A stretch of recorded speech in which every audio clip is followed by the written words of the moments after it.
It's week 7 of lockdown lessons. Autumn is turning into winter, and we are still waiting to hear when we'll be allowed to return to our classroom.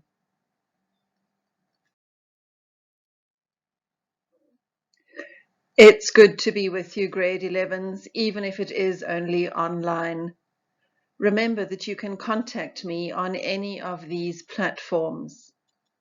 All of our lesson videos are available on my YouTube channel, Mrs. M Teaches English. Should you need to go back to a specific lesson, you'll find it there. For this week's lessons, you will need your copy of the novel, the lesson plans, which you'll find on Edmodo, your notebook and your index cards in the A5 envelope. Get everything ready so that we can get started.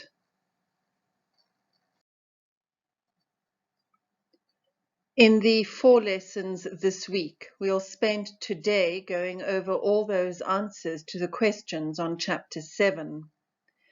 On Wednesday, you'll read Chapter 8. On Thursday, you'll answer the questions on that chapter, and on Friday, you will update your index cards.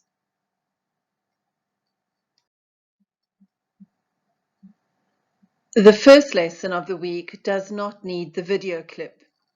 You can pause after this slide. Find the lesson plans document on Edmodo and carefully check the suggested answers for Chapter 7. Compare them to your own answers. There will most certainly be information that you can use for your index cards. Update your notes. Remember that we are working towards a final essay based on the question on your envelope.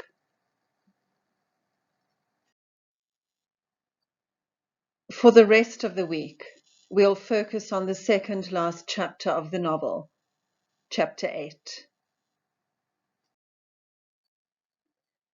In the second lesson this week, read the chapter, ensuring that you understand the content.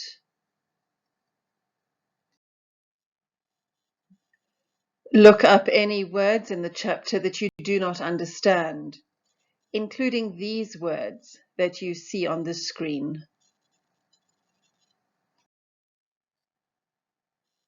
The horrors continue in Chapter 8.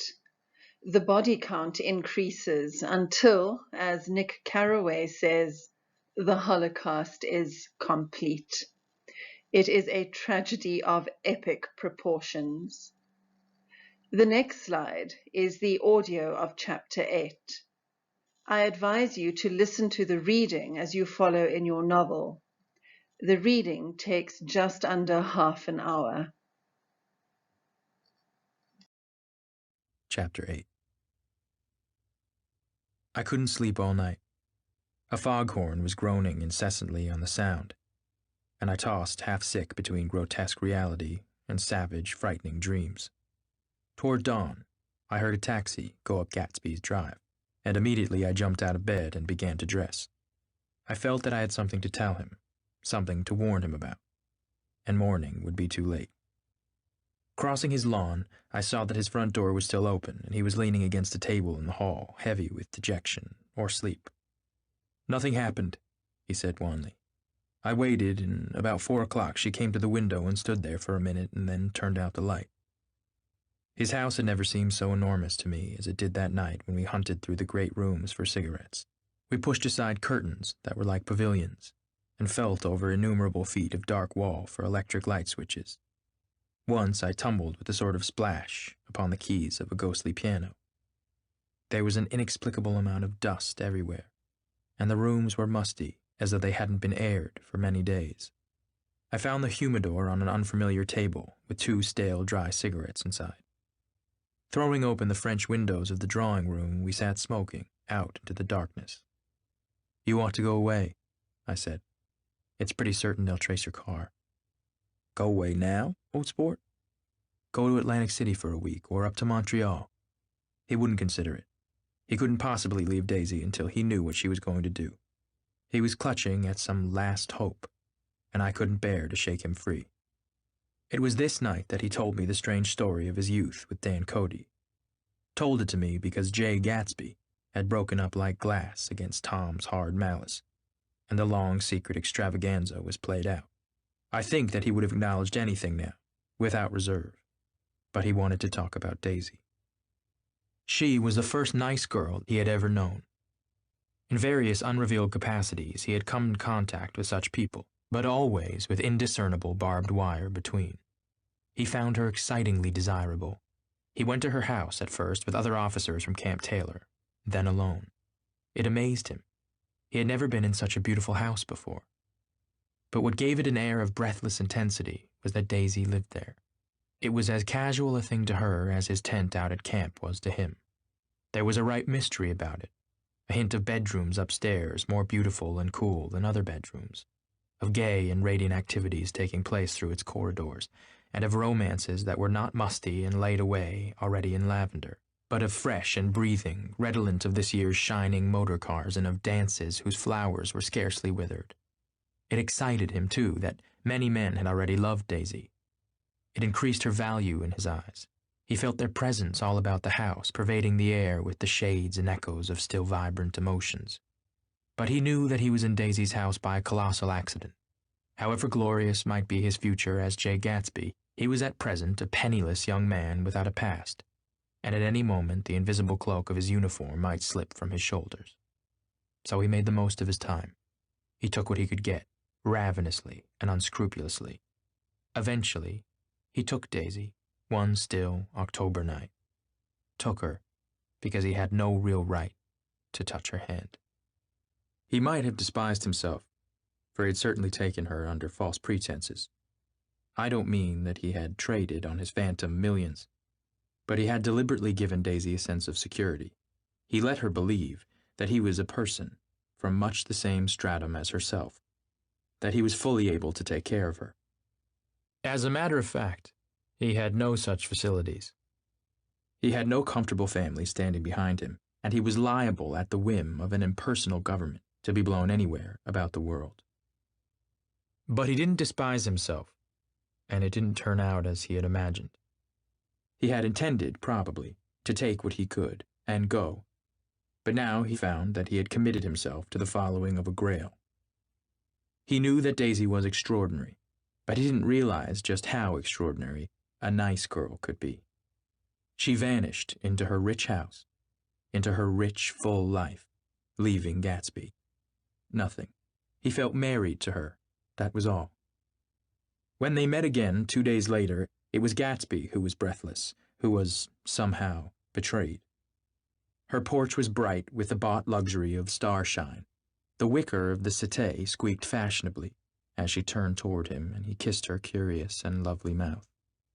She had caught a cold, and it made her voice huskier and more charming than ever, and Gatsby was overwhelmingly aware of the youth and mystery that wealth imprisons and preserves, of the freshness of many clothes, and of Daisy, gleaming like silver, safe and proud, above the hot struggles of the poor. I can't describe to you how surprised I was to find out I loved her, old sport. I even hoped for a while that she'd throw me over, but she didn't, because she was in love with me too. She thought I knew a lot because I knew different things from her. Well, there I was, way off my ambitions, getting deeper in love every minute, and all of a sudden I didn't care. What was the use of doing great things if I could have a better time telling her what I was going to do? On the last afternoon before he went abroad, he sat with Daisy in his arms for a long, silent time. It was a cold fall day, with fire in the room and her cheeks flushed. Now and then she moved and he changed his arm a little, and once he kissed her dark shining hair. The afternoon had made them tranquil for a while, as if to give them a deep memory for the long parting the next day promised. They had never been closer in their month of love, nor communicated more profoundly one with another than when she brushed silent lips against his coat's shoulder, or when he touched the end of her fingers, gently, as though she were asleep. He did extraordinarily well in the war. He was a captain before he went to the front. And following the Argonne battle, he got his majority and the command of the divisional machine guns. After the armistice, he tried frantically to get home, but some complication or misunderstanding sent him to Oxford instead. He was worried now. There was a quality of nervous despair in Daisy's letters. She didn't see why he couldn't come home. She was feeling the pressure of the world outside, and she wanted to see him and feel his presence beside her and be reassured that she was doing the right thing after all. For Daisy was young, and her artificial world was redolent of orchids and pleasant, cheerful snobbery and orchestras which set the rhythm of the year, summing up the sadness and suggestiveness of life in new tunes. All night the saxophones wailed the hopeless comment of the Beale Street Blues, while 100 pairs of golden and silver slippers shuffled the shining dust. At the gray tea hour, there were always rooms that throbbed incessantly with this low, sweet fever, while fresh faces drifted here and there like rose petals blown by the sad horns around the floor. Through this twilight universe, Daisy began to move again with the season. Suddenly, she was again keeping 6 dates a day with 6 men, and drowsing asleep at dawn with the beads and chiffon of an evening dress tangled among dying orchids on the floor beside her bed. And all the time, something within her was crying for a decision. She wanted her life shaped now, immediately, and the decision must be made by some force, of love, of money, of unquestionable practicality, that was close at hand. That force took shape in the middle of spring with the arrival of Tom Buchanan. There was a wholesome bulkiness about his person and his position, and Daisy was flattered. Doubtless there was a certain struggle, and a certain relief. The letter reached Gatsby while he was still at Oxford. It was dawn now on Long Island, and we went about opening the rest of the windows downstairs, filling the house with gray-turning, gold-turning light. The shadow of a tree fell abruptly across the dew, and ghostly birds began to sing among the blue leaves. There was a slow, pleasant movement in the air, scarcely a wind, promising a cool, lovely day. I don't think she ever loved him. Gatsby turned around from a window and looked at me challengingly. You must remember, old sport, she was very excited this afternoon. He told her those things in a way that frightened her, that made it look as if I was some kind of cheap sharper. And the result was she hardly knew what she was saying. He sat down gloomily. Of course, she might have loved him for a minute, when they were first married, and loved me more even then. Do you see? Suddenly he came out with a curious remark. In any case, he said, it was just personal. What could you make of that, except to suspect some intensity in his conception of the affair that couldn't be measured? He came back from France when Tom and Daisy were still on their wedding trip, and made a miserable but irresistible journey to Louisville on the last day of his army pay. He stayed there a week, walking the streets where their footsteps had clicked together through the November night, and revisiting the out-of-way places to which they had driven in her white car. Just as Daisy's house had always seemed to him more mysterious and gay than other houses, so his idea of the city itself, even though she was gone from it, was pervaded with a melancholy beauty.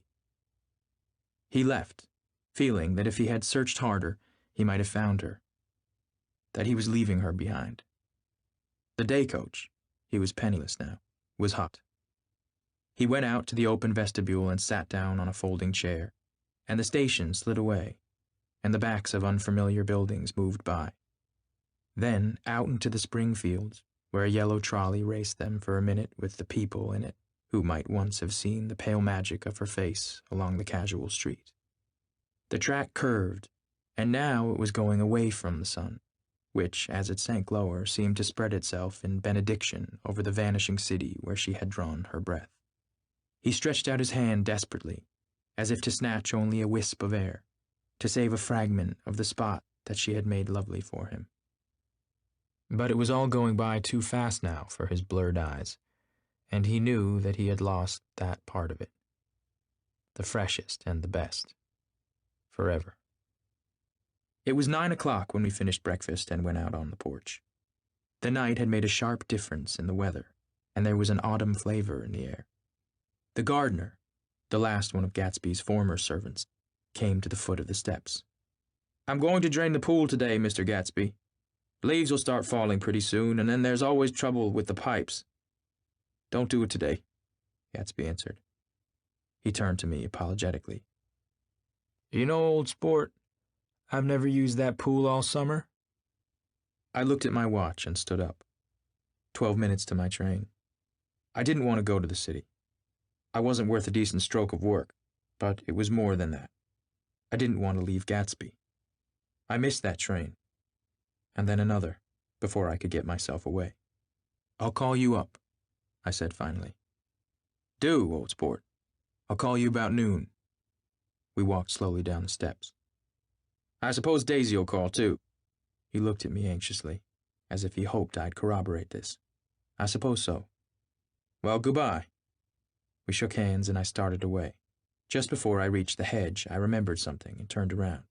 They're a rotten crowd, I shouted across the lawn. You're worth the whole damn bunch put together. I've always been glad I said that.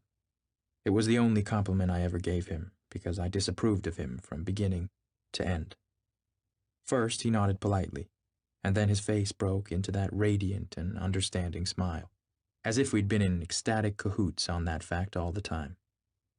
His gorgeous pink rag of a suit made a bright spot of color against the white steps, and I thought of the night when I first came to his ancestral home 3 months before. The lawn and drive had been crowded with the faces of those who guessed at his corruption, and he had stood on those steps, concealing his incorruptible dream, as he waved them goodbye. I thanked him for his hospitality. We were always thanking him for that. I and the others.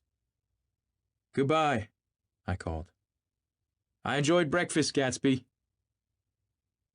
Up in the city, I tried for a while to list the quotations on an indeterminable amount of stock. Then I fell asleep in my swivel chair. Just before noon, the phone woke me, and I started up with sweat breaking out on my forehead. It was Jordan Baker. She often called me up at this hour because the uncertainty of her own movements between hotels and clubs and private houses made her hard to find in any other way. Usually her voice came over the wire as something fresh and cool, as if a divot from a green golf links had come sailing in at the office window. But this morning it seemed harsh and dry. I've left Daisy's house, she said. I'm at Hampstead, and I'm going down to Southampton this afternoon. Probably it had been tactful to leave Daisy's house, but the act annoyed me, and her next remark made me rigid. You weren't so nice to me last night. How could it have mattered then? Silence for a moment. Then, however, I want to see you. I want to see you too. Suppose I don't go to Southampton and come into town this afternoon. No, I don't think this afternoon. Very well. It's impossible this afternoon. We talked like that for a while, and then abruptly we weren't talking any longer. I don't know which of us hung up with a sharp click, but I know I didn't care. I couldn't have talked to her across a tea table that day if I never talked to her again in this world. I called Gatsby's house a few minutes later, but the line was busy. I tried 4 times. Finally, an exasperated central told me the wire was being kept open for long distance from Detroit. Taking out my timetable, I drew a small circle around the 3:50 train. Then I leaned back in my chair and tried to think. It was just noon. When I passed the ash heaps on the train that morning, I had crossed deliberately to the other side of the car. I supposed there'd be a curious crowd around there all day, with little boys searching for dark spots in the dust, and some garrulous man telling over and over what had happened, until it became less and less real, even to him, and he could tell it no longer. And Myrtle Wilson's tragic achievement was forgotten. Now I want to go back a little and tell what happened at the garage after we left there the night before. They had difficulty in locating the sister, Catherine. She must have broken her rule against drinking that night, for when she arrived she was stupid with liquor and unable to understand that the ambulance had already gone to Flushing. When they convinced her of this, she immediately fainted, as if that was the intolerable part of the affair. Someone, kind or curious, took her in his car and drove her in the wake of her sister's body. Until long after midnight, a changing crowd lapped up against the front of the garage, while George Wilson rocked himself back and forth on the couch inside. For a while, the door of the office was open, and everyone who came into the garage glanced irresistibly through it. Finally, someone said it was a shame, and closed the door. Michaelis and several other men were with him. First 4 or 5 men, later 2 or 3 men. Still later, Michaelis had to ask the last stranger to wait there 15 minutes longer while he went back to his own place and made a pot of coffee. After that, he stayed there alone with Wilson until dawn. About 3 o'clock, the quality of Wilson's incoherent muttering changed. He grew quieter and began to talk about the yellow car. He announced that he had a way of finding out whom the yellow car belonged to, and then he blurted out that a couple of months ago his wife had come from the city with her face bruised and her nose swollen. But when he heard himself say this, he flinched and began to cry.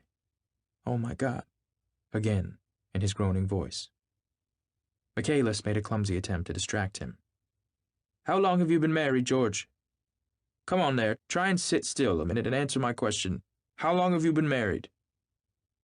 12 years. Ever had any children? Come on, George, sit still.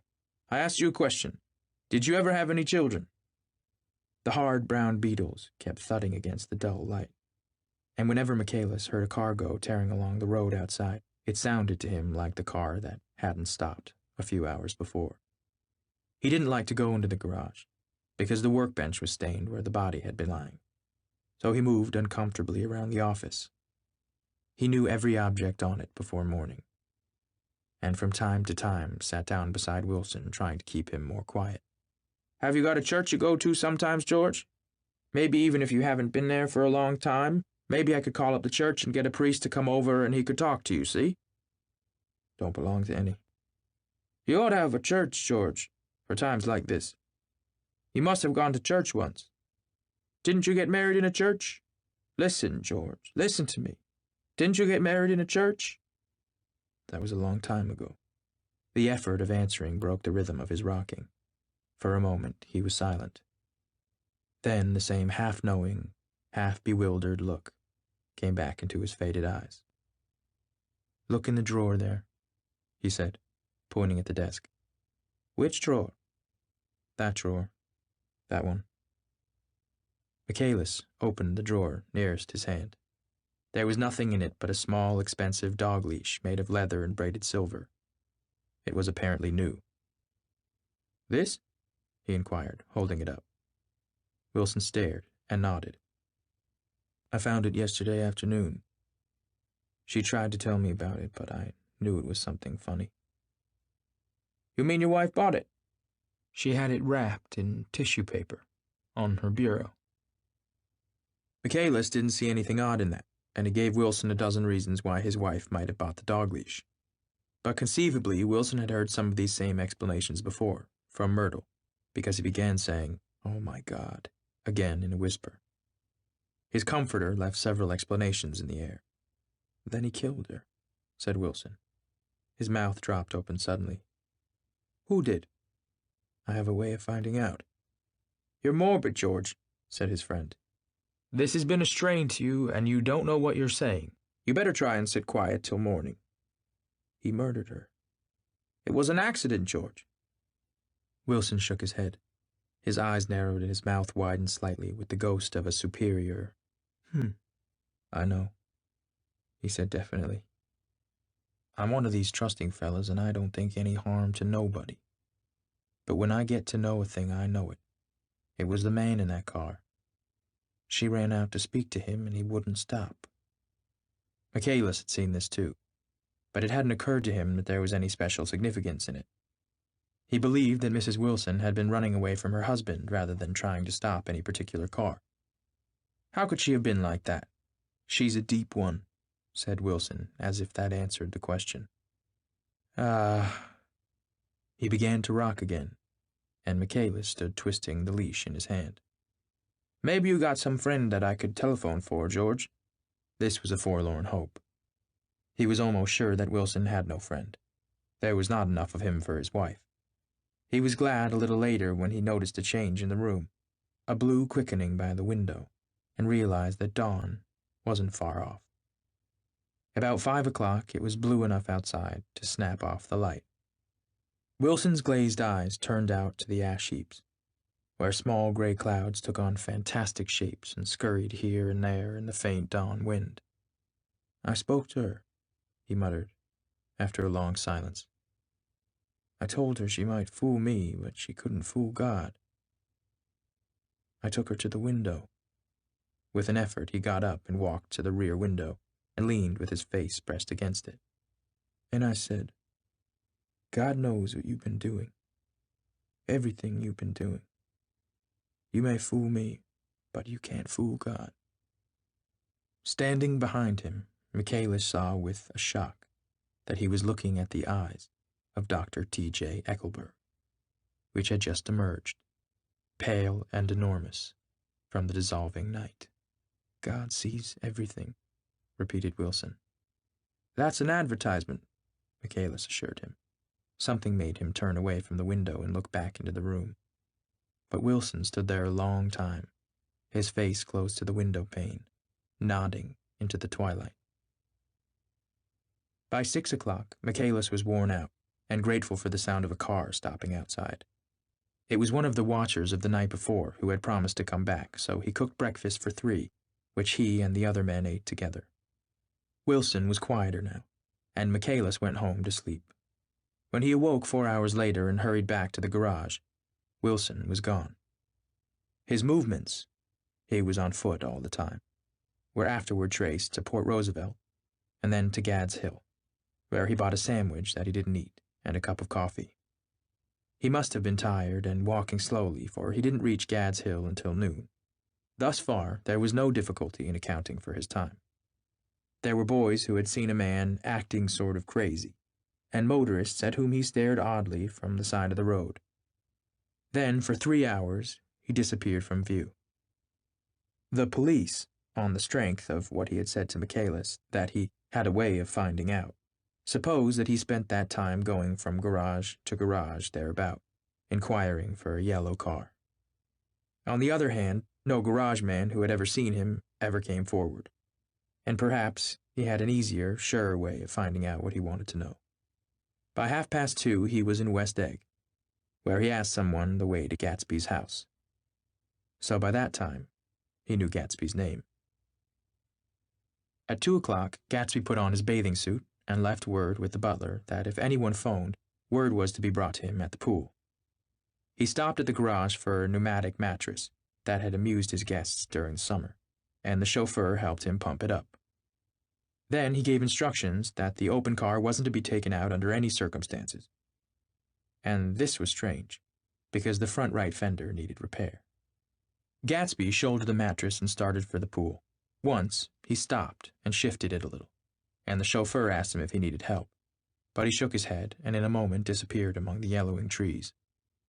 No telephone message arrived, but the butler went without his sleep and waited for it until 4 o'clock, until long after there was anyone to give it to, if it came.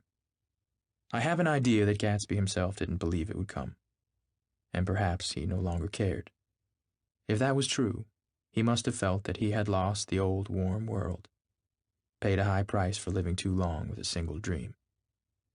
He must have looked up at an unfamiliar sky through frightening leaves and shivered as he found what a grotesque thing a rose is, and how raw the sunlight was upon the scarcely created grass. A new world, material, without being real, where poor ghosts, breathing dreams like air, drifted fortuitously about. Like that ashen, fantastic figure gliding toward him through the amorphous trees. The chauffeur, he was one of Wolfsheim's protégés, heard the shots. Afterward, he could only say that he hadn't thought anything much about them. I drove from the station directly to Gatsby's house, and my rushing anxiously up the front steps was the first thing that alarmed anyone. But they knew then, I firmly believe. With scarcely a word said, 4 of us, the chauffeur, butler, gardener, and I, hurried down to the pool. There was a faint, barely perceptible movement of the water as the fresh flow from one end urged its way towards the drain at the other. With little ripples that were hardly the shadows of waves, the laden mattress moved irregularly down the pool. A small gust of wind that scarcely corrugated the surface was enough to disturb its accidental course with its accidental burden. The touch of a cluster of leaves revolved it slowly, tracing, like the leg of transit, a thin, red circle in the water. It was after we started with Gatsby toward the house that the gardener saw Wilson's body, a little way off in the grass, and the Holocaust was complete. Use the lesson time on Thursday to answer these questions in as much detail as you can. The questions are on the last page of the lesson plans, which you should have found on Edmodo. Take some time to think about apportioning blame for Gatsby's death. On a scale of 1 to 5, allocate blame to each one of these 5 characters. Be prepared to defend your opinion. In the last lesson of the week, you should update your index cards. It's the second last time that you'll be able to do this. Your end-of-year exam essay will be as good as the information that you have collated on these cards. Do a good job. And that's the end of Chapter 8. There's just one more chapter left in the novel. Until next week, wash your hands, wear your masks, and stay safe.